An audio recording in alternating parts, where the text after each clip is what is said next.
Pam, obsessed XGF, terrorizes the family for years. The story I'm going to share occurred over the course of several years, and only recently ended. It affected almost all of the most important people in my life, affecting us even today and likely for the rest of our lives. I wanted to share it so everyone can understand just how out of control a seemingly harmless situation can become. My brother has always been my closest friend. He is easily the most loving and genuine person I have ever met and is loved by pretty much everyone he meets. Despite this, he hasn't been in many relationships. I think it's partly due to the fact that he's a very all-or-nothing type of guy. When he falls deeply and blindly. A blessing and a curse, I guess. Anyway, the few girlfriends he's had, I've known quite well, despite being nearly 8 years younger than him. Most of them have been nice, normal, pleasant girls, with the exception of a few. We had high hopes that he'd settle in with a long-term, wonderful girlfriend as he entered his adult life. We had no idea we'd spend 6 years sharing a hell with him, our family and our close friends, all by the hands of one girl. I'll call her Pam. I met Pam when I was 11, my brother 19, and she was 17, graduating high school. I remember being surprised to have him introduce her right off the bat as his girlfriend, since neither my parents or I had heard anything about her. But, she was kind, warm, an honor student and beautiful. I admired her immediately. For the first year of their relationship, Pam never seemed off. She was always happy, always kind and always had good stories to tell. She and I grew closer, as she seemed eager to bond with me and it was like having an older sister. We shared many of the same interests and friendship came easy between she and I, as I was mature for my age and she was so inviting. But halfway through their second year of dating, we started noticing things about Pam. Just small, odd habits she had. If someone was having conversation with my brother that did not directly involve her, or that she wasn't a part of, she tended to insert herself as best she could, sitting closer to my brother, laughing a little louder, calling him away, etc. If any of our family or friends would ask my brother questions about college or future aspirations, she'd grow increasingly uncomfortable and sometimes made comments like, "I hope you have it all planned out, 'cause I'm going wherever you're going." My parents and I would chuckle about these behaviors, assuming that Pam just loved my brother. And was a bit protective. We liked her a lot and had high hopes for their relationship. I hate to think now how blind we were. One night, my brother came home late from a party. I was 13 at this time, he was about to turn 21. He walked in the door, our parents were already asleep, but I was up in the living room. I could immediately tell he was upset about something. I asked him what was wrong. As he walked into the kitchen I realized he had a large welt on his cheek. I asked, "What happened to you?" He said, "I got in a fight." "It's cool." This immediately raised suspicion as my brother was as far from the fighting type as you could be. "I fight over what?" I asked. "Pam." He said simply and went to his room. The next morning he was driving me to my soccer game and I pried again about what had happened. He didn't answer at first but then said, "Pam is kind of weird." I asked how so. He said, "I don't know, she likes to start things." Pam was a pathological liar. Apparently, she did it all the time. Looking back, the constant news stories of places she'd been and things she'd done didn't seem to be truthful. That night at the party, Pam had told my brother that another man at the party had attempted to rape her. My brother, being the man he is, confronted him and he said, "I've never even seen her before." And a fight ensued over the accusation. On the car ride home, Pam said that my brother must have misinterpreted her words and that nothing close to rape had occurred. The lying seemed to be a detrimental bump in the road, and my brother broke things off. After several weeks, Pam contacted me asking if I wanted to go shopping with her. Having had a good relationship in the past with Pam, I agreed. My parents thought it was strange that a 20-year-old wanted to spend time with her ex-boyfriend's 14-year-old sister, but they let me go anyway. The day started pleasantly. Pam caught me up on her life and asked how I was/how my family and brother were. Nothing seemed strange, until she began to bring up uncomfortable conversation. She explained to me that she had had a sexually traumatic childhood and that's why she lied so much. But she also aggressively defended herself saying, "Whatever your brother told you was a lie. He was the one telling lies. That's why I had to break up with him."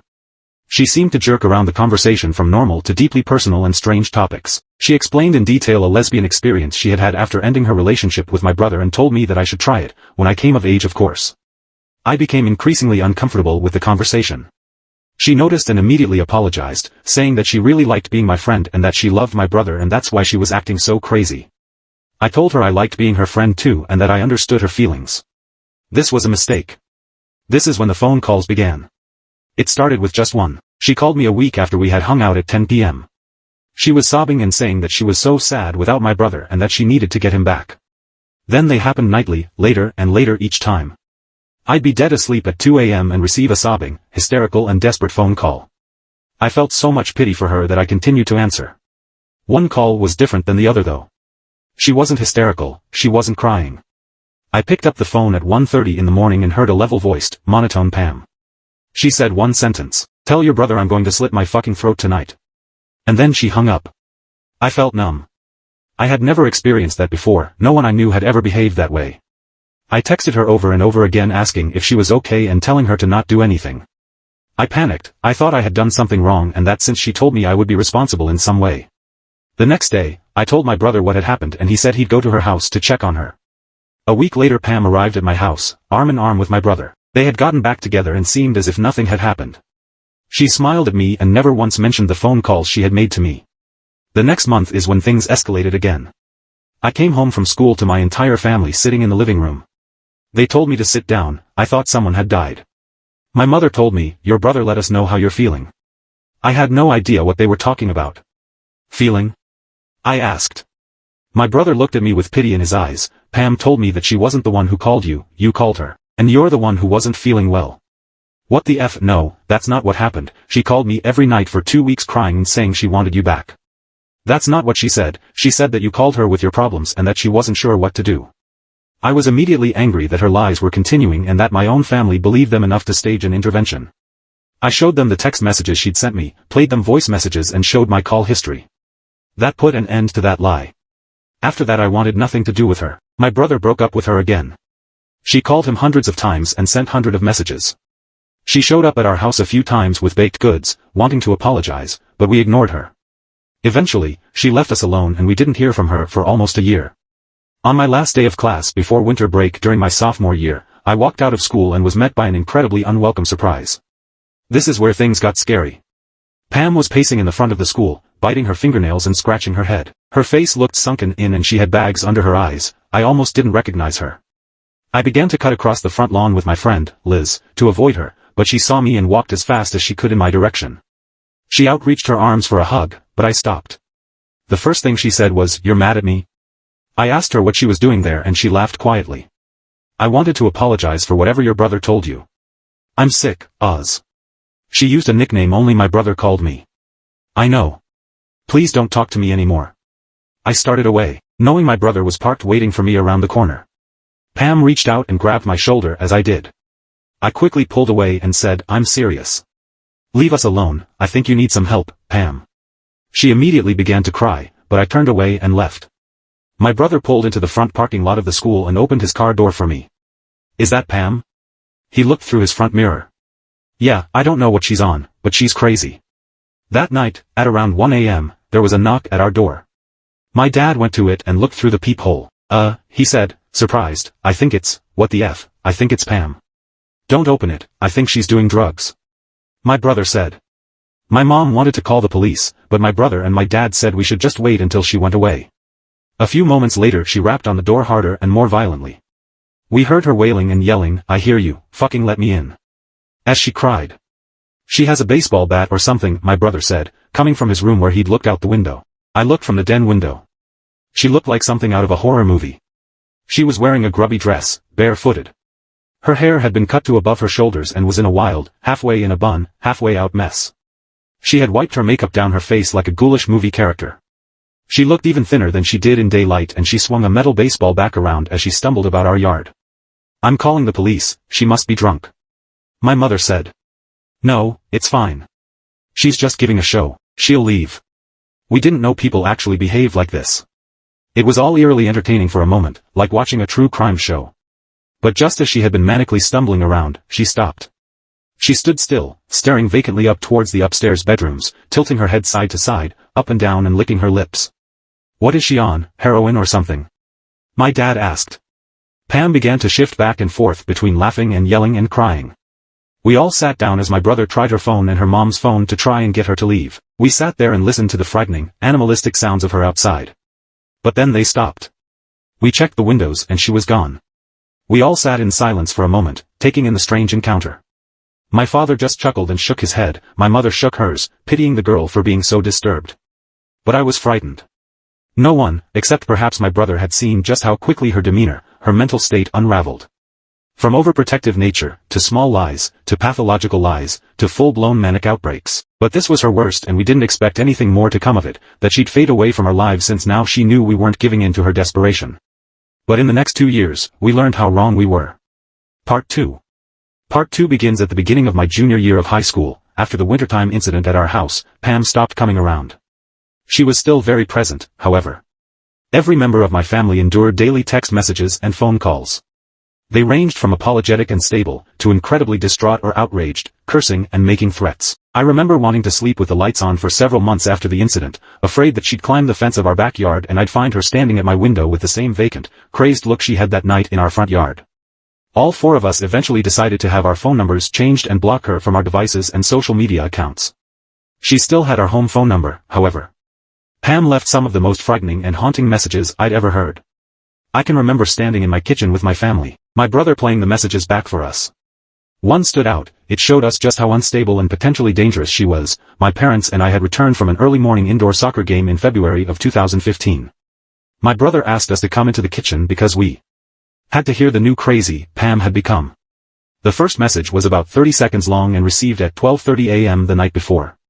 Pam sounded mildly angry and demanded that we return the batch of cookies she had brought to a 4th of July party, some years ago, because she didn't want us to have them anymore. We all exchanged humored glances at how ridiculous of a request it was. My mother turned to leave, amused, but my brother stopped her, saying that that wasn't the crazy part. My brother played the message, received at roughly 3 in the morning that day. We were confused at first because the first 15 seconds was that white noise, the kind you hear when a device plays the sound recording of an empty room, if you know what I'm talking about. But all of a sudden, in a deep, animalistic and enraged voice, she screamed, "Stop playing with me. You're gonna get it," and abruptly ended the call. We were all startled by this. "I want to call the police, they need to know, that girl isn't all there and who knows what she can do." My dad decided that if anything physically happened again, we'd file a report with the police, but that they were just phone calls. My brother assured that she was all talk and wouldn't come around again. At this point I agreed with my mother. I no longer felt safe. I had never been around someone who behaved like this. I was constantly anxious and I had no idea what I'd do if she came around again. I felt like I was stuck in a Lifetime movie, because I didn't think that things like this happened, that someone I knew so personally could be hiding such a deeply withheld, violent and manic side. It had always been there, but we set it in motion. After disconnecting the landline, the personal phone calls stopped. We didn't hear from her ourselves, but some of the friends my brother shared with Pam would come to him, saying that Pam wanted to speak with him and that she would call and message them regularly wanting his phone number. Luckily none of them gave it. Just before summer Pam disappeared. No one got any messages, no one saw her in town. Nothing. Nothing until my brother received an email from Pam's mother, who my brother continued to speak to occasionally. She informed my brother that Pam's family had moved her to the East Coast to undergo treatment for a drug habit. Pam's mother had given us more information about the mental state of her daughter. Her mother had not spoken to or seen Pam much during the time she unraveled, when she came to our house or when she'd made the phone calls. Pam's mother had been under the impression my brother was still in a healthy relationship with Pam, and only learned about their breakup and the incidents following it. She explained that her daughter had always been a white liar, making up stories that didn't make sense, blaming others for things she had already been caught for, arguing the truth of things that were already proven facts. I don't think she ever thought that anything she did was wrong, even when it was. I don't understand it, because she was not raised that way, she had explained to my brother. Pam's issues were something that had always been present, but settled comfortably beneath an intelligent and attractive exterior. She'd fooled us, and maybe even herself. Without Pam to worry about, our lives seemed to go back to normal. I still looked over my shoulder every now and again. But, I was preparing for 11th grade, my brother was beginning a new career and dating a new girl, the daughter of a close family friend, who he'd grown up with. Pam started to fade away from our minds. For a while. As myself and my friends began to drive. I remember noticing a car quite a bit. You know that car you see repeatedly around the area you live in, you notice it more than the others, because you noticed it once and now you can't stop noticing it since you know it exists. You know it belongs to someone, but you've never seen the driver, just the car. It was like that. I'd notice it out of the corner of my eye at a stoplight, or out the window of a restaurant as it drove past. I didn't think much of it, but I noticed it pretty much every time I was out, walking, driving and many times with my brother. I didn't understand how often I'd seen it until one day it clicked, and it startled me. It scared me. I saw it parked in my neighborhood and I remember thinking, that's that fucking car. What is it doing here? We lived in a smaller, older neighborhood. Most of the people who lived there had been there for a long time.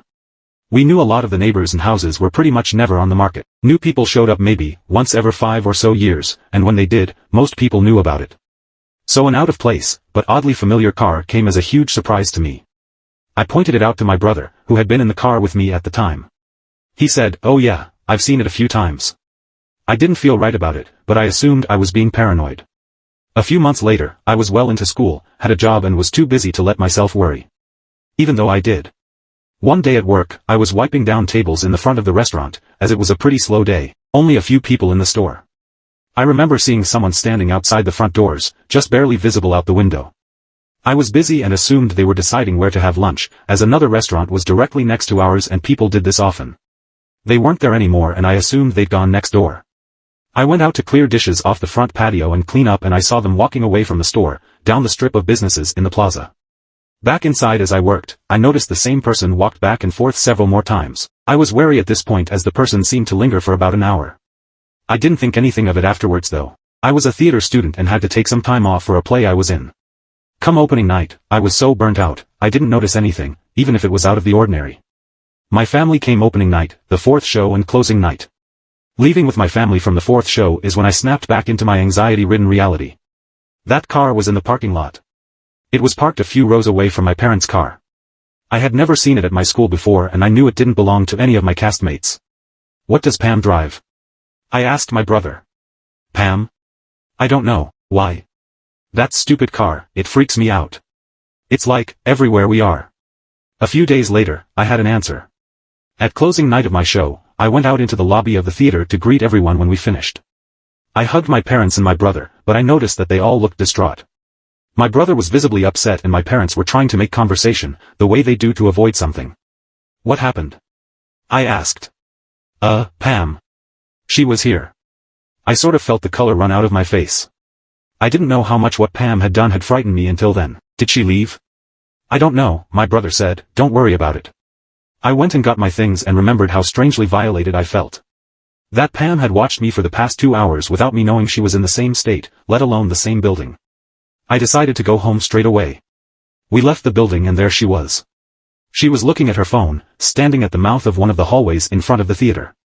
I stopped for a moment, but the 4 of us decided to walk as hurried as we could towards the parking lot, hoping to ignore her and breeze past her. She looked different, still skinny, but she wore makeup again. From a distance she looked almost like the old Pam. But as we got closer, she looked up from her phone and still had the vacant, animal quality to her face. A bit of anger flashed over her face as she noticed us. She looked like she was going to say something, but we all pretended to not notice her and continued on. She followed closely behind us. "Hey, wait a minute." At the front of the school, my brother stopped as we kept walking. I heard him say, "You need to stop." We got to our car and watched them talk from a distance. I wanted to get in our car and leave. My mom and I got in while my dad stood outside. Pam was yelling at my brother at this point. He made his way towards his car. Pam smiled artificially and waved towards my brother, shouting a goodbye to him as he went before storming off to her car. My brother stopped to talk to my dad a moment, got in his own car and left after Pam peeled out of the lot. In the same car I had been seeing for the past month and a half. Well, just as crazy as ever. My dad said as he started the car, "We may need to call the police." We lived a short distance from the school, but I was shaken up and wanted my dad to drive as fast as possible. Every headlight we saw chilled me. I stared at my phone trying not to look out the window. I nearly dropped it. We reached a street convergence in our neighborhood. At the stop sign to the right of us was her car. "Dad, that's her." He drove straight and she turned the same direction. "Dad, she's following us." I had never felt quite so panicked. "Call the police, please."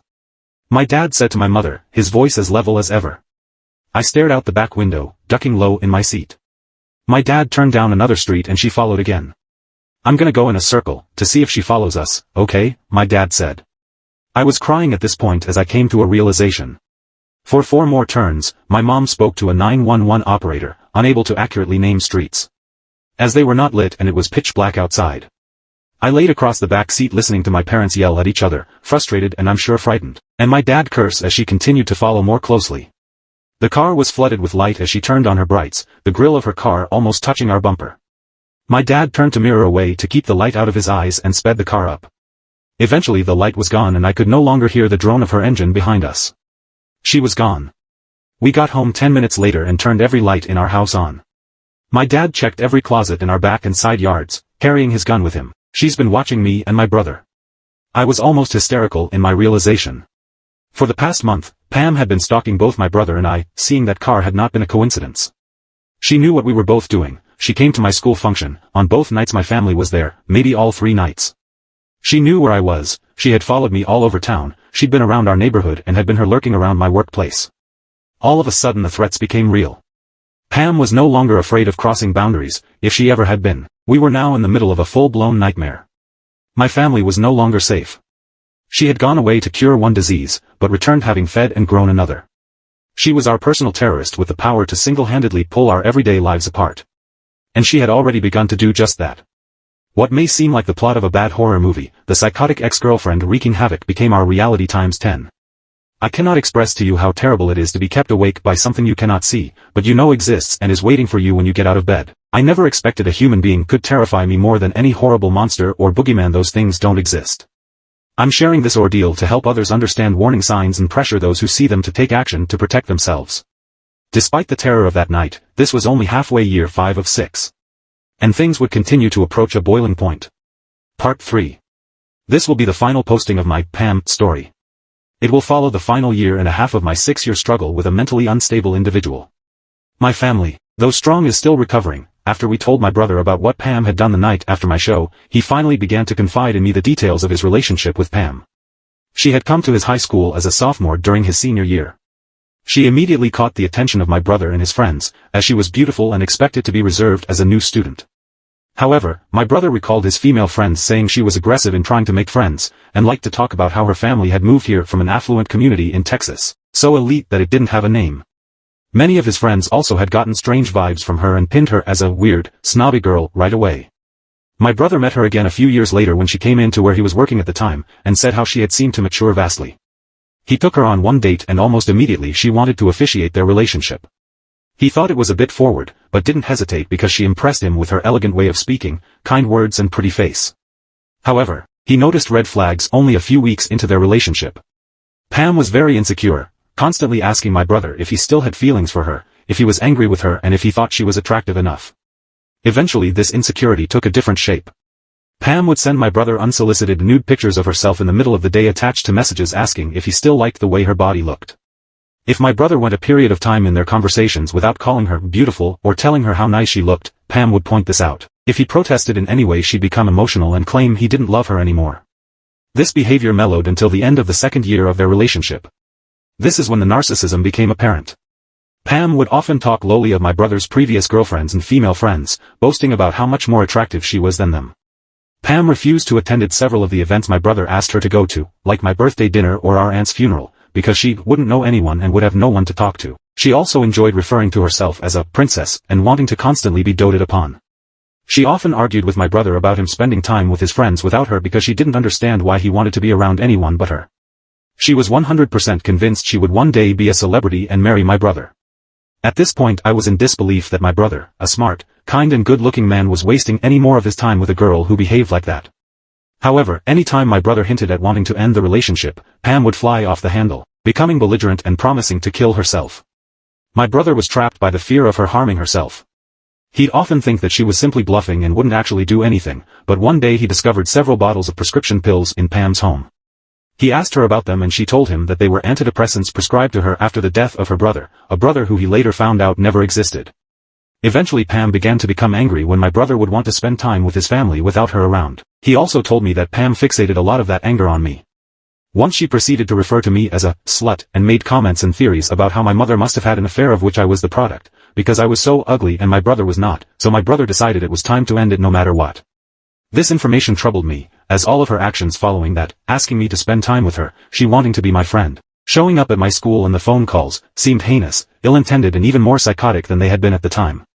But for the final year and a half of our ordeal with Pam, psychotic could not begin to explain what she did to us. I slept little in the weeks following the car incident. My brother, who lived across town, visited and called more regularly. I suspected he felt as uneasy as I did. The nights I did sleep, I often sweat through nightmares of girls with axes or gowned women standing at the foot of my bed or in my window. One night in early December of 2015, it was a rainy and particularly windy night. I wanted to let the cold air in and I thought that the sound of rain would help me sleep, so I cracked the window only enough to where it could reach the second latch. I also placed the piece of wood my father had cut to help with security behind the window. I pulled my curtain in front of window, leaving the cracked part of the window uncovered to allow air to pass the heavy blackout curtain. I remember waking from sleep, vaguely hearing a foreign noise against the roof out my window. My room was on the second floor of our house. Our house had 3 levels and the second story was only 6 or 7 steps up from the primary floor of our house. All of the spaces were different levels, but the bedrooms were the highest, slightly lower than they'd be in a classic 2-story home. What I'm getting at is that my room was hard to get to from the outside, but not if you were aware of the parts of our home and the access points from other roof levels over the living room and garage.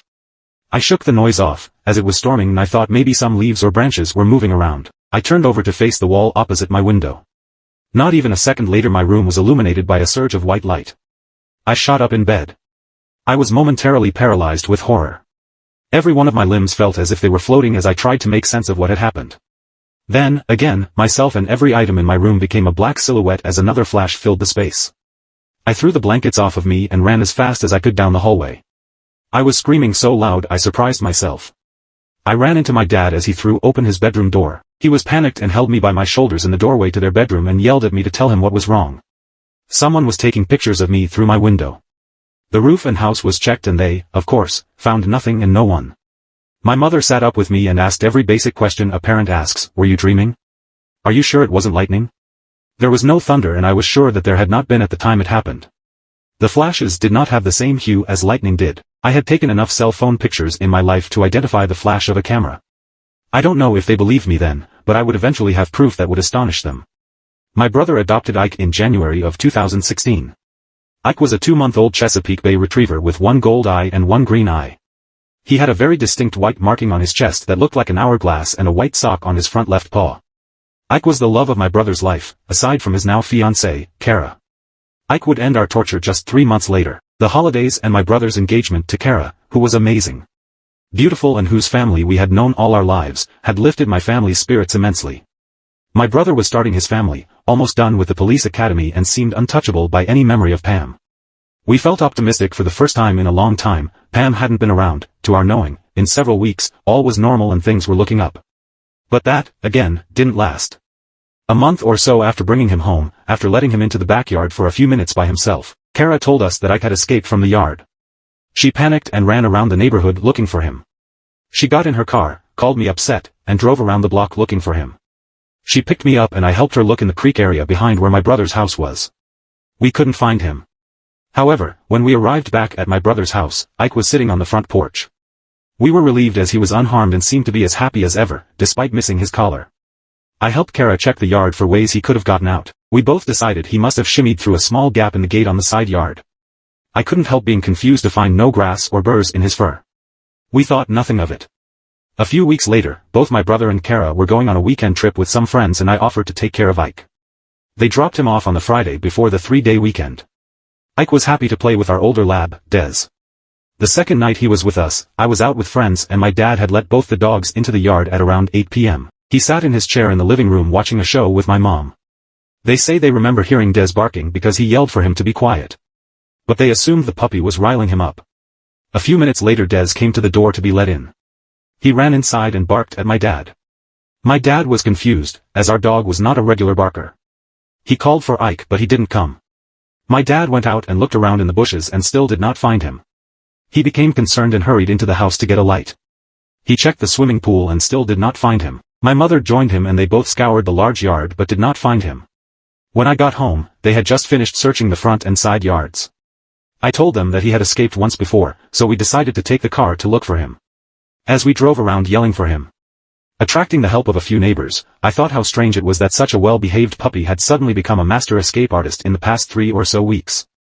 Our yard had seen 3 or so dogs grow up in it, some younger and smaller than Ike, and we had never had that problem. The fences were high and well built and my dad had replaced the ones on the side of the house just a few summers ago. We did not find him. I hoped that he'd return that night, like he did last time, but he didn't. I informed my brother on Sunday and proceeded to look all day in surrounding areas, the pound, shelters, vet clinics, and even looked to the sides of roads from bodies. We found nothing. My brother was heartbroken. I helped him make flyers to post in our neighborhood and his. A couple weeks passed and we heard nothing. My dad was doing yard work in mid-February. He came in after a few hours and he set something on the kitchen table. What's that? I knit my brow as I saw it. It's Ike's collar. It was in the front yard. I almost hit it with the mower. You'll have to take it to your brother. It was Ike's collar. His first collar. Not the one he had been wearing the night he went missing from our yard. It was his puppy collar, which he had lost the day he got out of the yard at my brother's house. I called Kara and asked her if they had found it, and she said they hadn't and had bought him a new one. That's when it clicked. Someone had stolen my brother's dog, and not once but twice.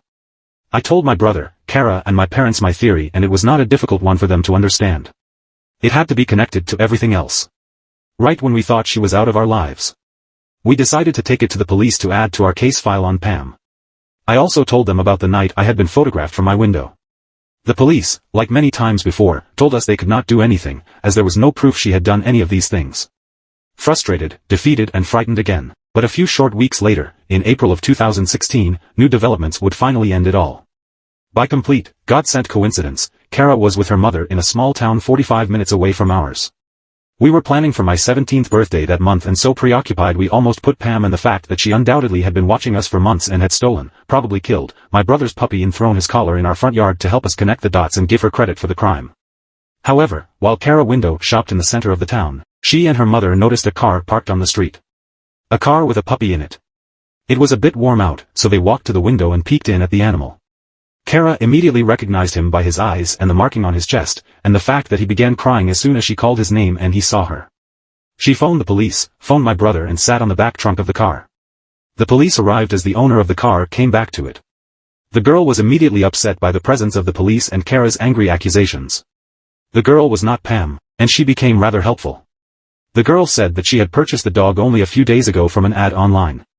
She told police that the girl she purchased her from was super shady and eager to get rid of the dog, who was skinny and a very cheap price. The girl who had sold her the dog claimed that she didn't want the stupid dog, it was a present from her boyfriend, but it was the wrong kind. Pam had always liked small dogs. She told the police that she had met the girl to purchase the dog at an apartment complex a few minutes from where they were, but that she wasn't sure what apartment the girl lived in. The police, after Kara had informed them of our situation, used Pam's name to find out that she indeed lived in the apartment complex with 2 roommates. They interviewed Pam's roommates the next day, but Pam was not there. They told detectives that they almost never saw Pam, her room was always locked and she was almost always gone.